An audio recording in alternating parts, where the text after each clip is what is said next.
हरे कृष्णा कृष्णा कृष्णा हरे हरे, हरे राम राम राम हरे हरे। मित्रों, आज हम जानेंगे भगवान श्री कृष्ण के जन्माष्टमी व्रत कथा। तो आइए जानते हैं। भगवान श्री कृष्ण को समर्पित जन्माष्टमी का त्योहार आज धूमधाम से मनाया जा रहा है। हर वर्ष यह तिथि भाद्रपद माह के कृष्ण पक्ष की अष्टमी पर पड़ती है। इस दिन रोहिणी नक्षत्र में भगवान श्री कृष्ण का जन्म हुआ था। इस शुभ पर्व पर लोग भगवान विष्णु के 8वें अवतार यानी भगवान श्री कृष्ण के बाल स्वरूप की पूजा करते हैं। जन्माष्टमी के मौके पर भगवान श्री कृष्ण के भक्त उनके पालना तथा बांसुरी को सजाते हैं। मान्यताओं के अनुसार जन्माष्टमी पर व्रत रखना अत्यंत लाभदायक है। इस दिन कथा श्रवण करने के बाद ही पूजा समापन करनी चाहिए।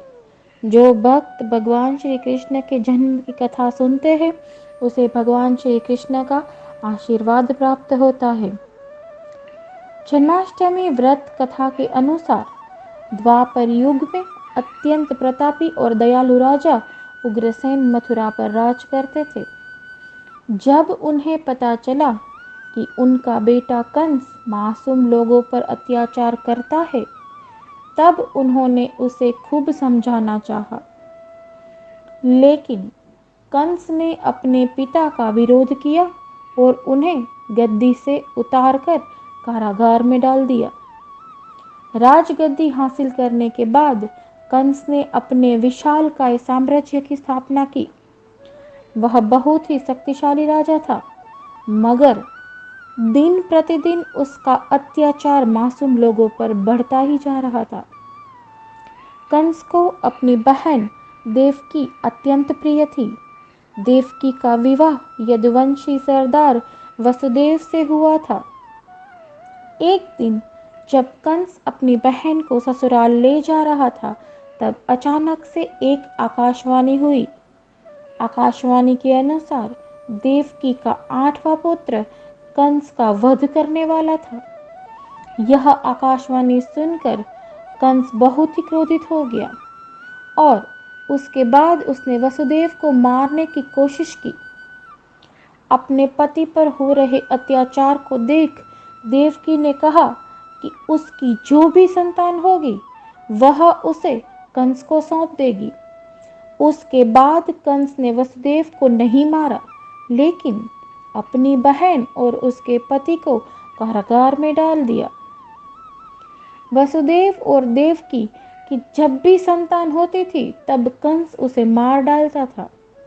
देवकी और वसुदेव की यह पीड़ादायक कहानी नंद और यशोदा को पता चली, जिसके बाद जब देवकी का 8वां पुत्र हुआ, तब यशोदा की एक कन्या ने भी जन्म लिया था, मगर यह कन्या सिर्फ एक माया थी। जब देवकी ने अपने 8वें पुत्र को जन्म दिया, तब भगवान विष्णु प्रकट हुए थे। भगवान विष्णु ने यह कहा कि वह इस धरती पर कंस का वध करने के लिए जन्म लिए हैं। इसके साथ उन्होंने वसुदेव और देवकी को अपने 8वें पुत्र की रक्षा करने का रास्ता बताया। उन्होंने कहा कि अपने 8वें पुत्र को नंद के घर ले जाओ, वहां जन्मी कन्या को यहाँ ले आओ और कंस को सौंप दो। इसके साथ कृष्ण ने अपना आशीर्वाद देते हुए वसुदेव और देवकी से कहा कि दरवाजे पर खड़े पहरेदार गहरी नींद में चले जाएंगे। कारागार के दरवाजे खुद ब खुद खुल जाएंगे और यह यमुना मार्ग भी दिखाएगी। श्री कृष्ण की बात मानकर वसुदेव ने अपने 8वें पुत्र को उठाया और नंद के पास ले जाकर छोड़ दिया और यशोदा के पास सो रही कन्या को मथुरा ले आए। जब वसुदेव वापस आए तो उन्होंने देखा कि कारागार के दरवाजे बंद हो गए। इसी बीच कंस को यह पता चला कि देवकी अपने 8वें संतान को जन्म दिया है। जब वह कारागार गया तो अपने हाथों में कन्या को उठा लिया।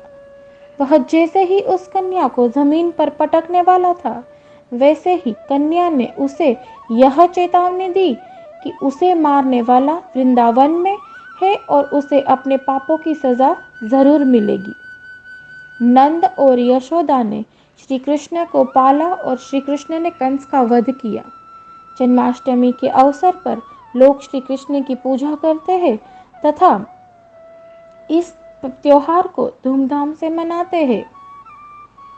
हरे कृष्णा कृष्ण कृष्ण हरे हरे, हरे राम राम राम हरे हरे। जय श्री कृष्ण।